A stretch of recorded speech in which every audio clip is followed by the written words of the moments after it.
kabajamtoota daawwattoota chaanaalii Akkoo Ingilish Oromic guyyaadhaan fireeziiwwan baay'ee beekamoo ta'e kan akka galgala saa meeqatti rafta, ganama saa meeqatti kaata, yeroo baay'ee waan dhugiitii keessaa maal dhuguu jaalatta, heerumte moo hin heerumne, fuute moo hin fuune, afaan meeqa haasofte ta'e kilaasii keenya jalqaba keessatti kan barnootaa jechuudha. Stay with me.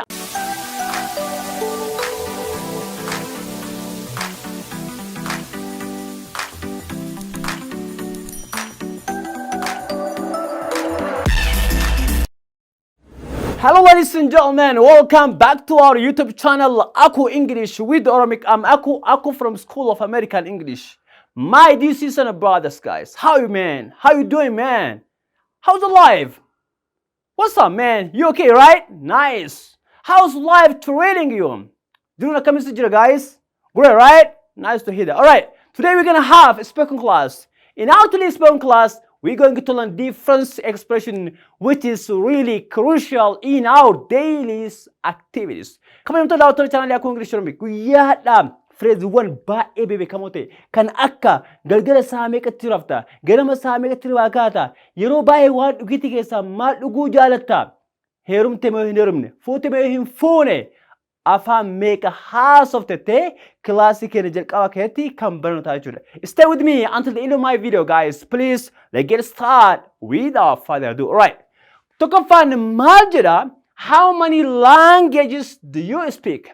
Afaan Ingiliffaatiin nama tokkoon afaan meeqa haasofta? Namni tokko afaan garaagaraa baay'ee yoo haasa'e afaan meeqa haasofte gaafachuu yoo barbaadde afaan Ingiliffaatiin akkamitti gaafata? How many languages do you speak? Afaan meeqa haasofta jechuudha. Deebii keessatti hundooftee dandeettii afaan taaftuu irratti hundooftee afaan lama hoo yoo haasofte I can speak two languages jechuudha. Yoo ammoo afaan sadii ta'e immoo I can speak three languages. Yoo afur ta'e immoo I can speak four languages. Yoo shan ta'e immoo you can say I can speak five languages jettee gaafata jettee deebiste jechuudha. All right. The next one is what is your favorite drink? Or you can say what is your favorite drink? Dhugiitiiwwan keessaa yookaan immoo dhugiitiin ati jaallatu kakkamii jechuudha. You see guys, dhugiitiiwwan keessaa kan haatee, kan soft drink ta'e, mirindaa ta'e kama ta'e keessayyuu dhugiitii keessaa dhugiitiin ati jaallatu kamennaan afaan Ingiliffaa gaafata what is your favorite drink? Or you can say what is your favorite drink jettee gaafachuu jechuudha. Deebiin kee maal ta'a? I like keffa. I like coffee. Or you can say I like tea. Buna jaaladha. Bunni favorite kiyya. Shaayin favorite kiyya. Laslaasan mirindaa kookaan kan barbaadde dubbachuu jechuudha. So my favorite or my favorite drink is what? Coffee. Or you can say my favorite drink is tea. Or you can say my favorite drink is soft drink like mirinda. Coke jechuudha. You see? Depending on what? Depending on your interest jechuudha. So what is your favorite drink? Dhugiitiin ati jaallattu sirriitti kam jechuudha. The next one is what time do you usually go to bed? Yeroo baay'ee afaan Ingiliffaa keessatti irra formaalin irra bareenni yeroo baay'ee at what time do you sleep fayyadan yookaan immoo akkas fayyadama. Akkasii miti guys.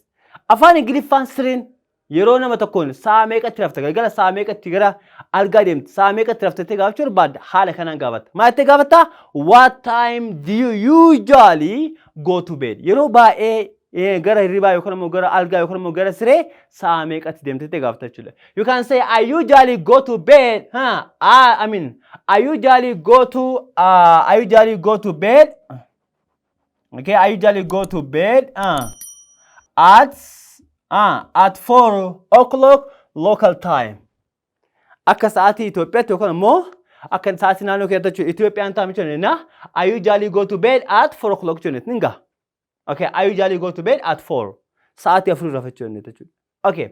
You are more ganama saa meeqatti hirribaa kaatu jechuudha. You can say what time or at what time do you usually get up from your bed?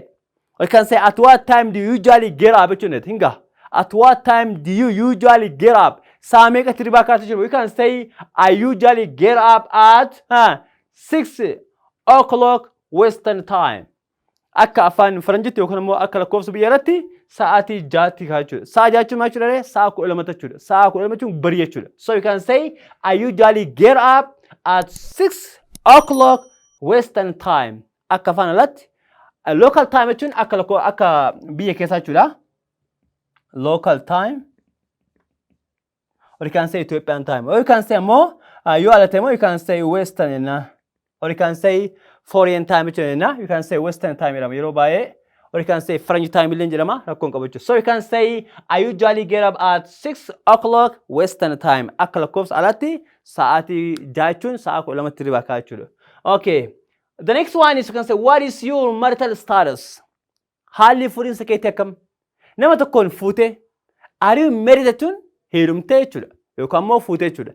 Akkasii gaafachuu dhiistee sun a little bit informal. Akkas gaafachuu dhiistee akkanatti gaafatti bareeda. What is your marital status? This one is correct one. What is your marital status? Haalli fuudhinsa keetti akkam jechuudha. Kana jechuun maal jechuudha? Fuutee moo hin heerumne jechuudha.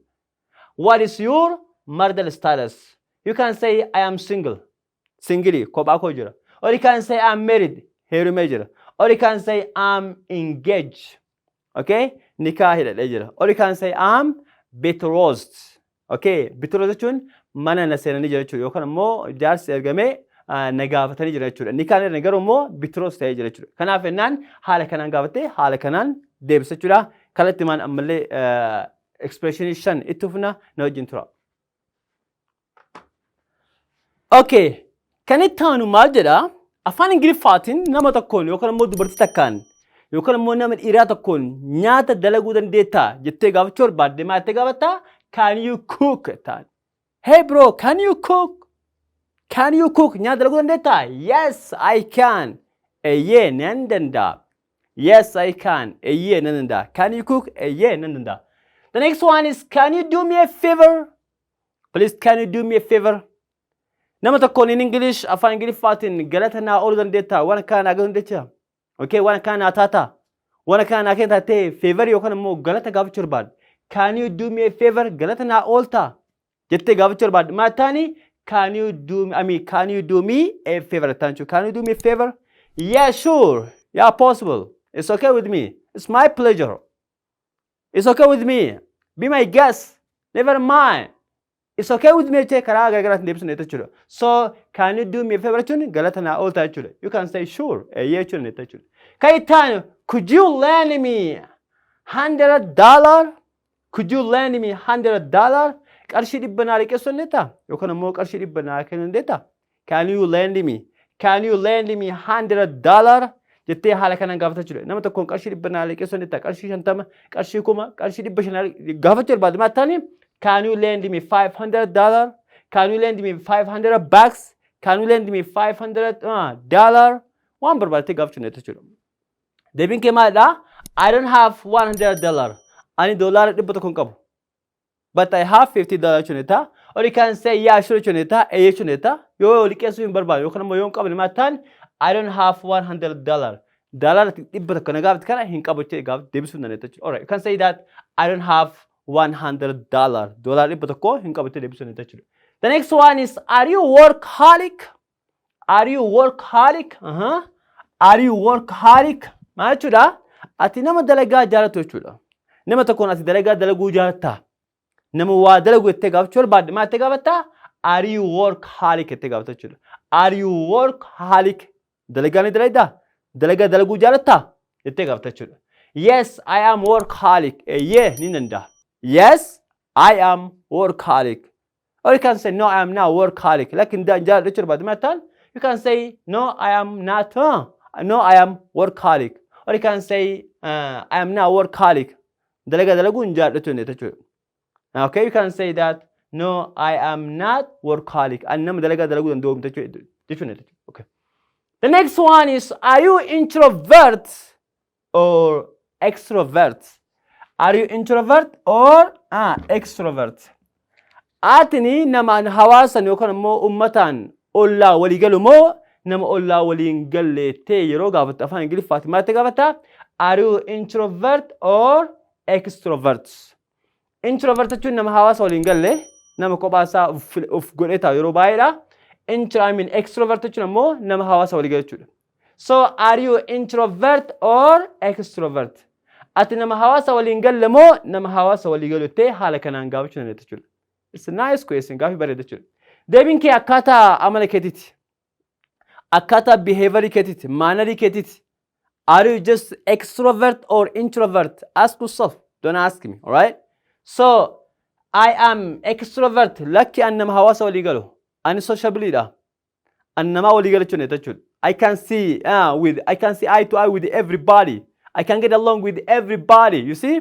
I can get along with everyone. I can get along with just my society, my environment, my neighborhood. So it's depend, all right? Depend on your behavior. Kanduma majra, what is your weakness?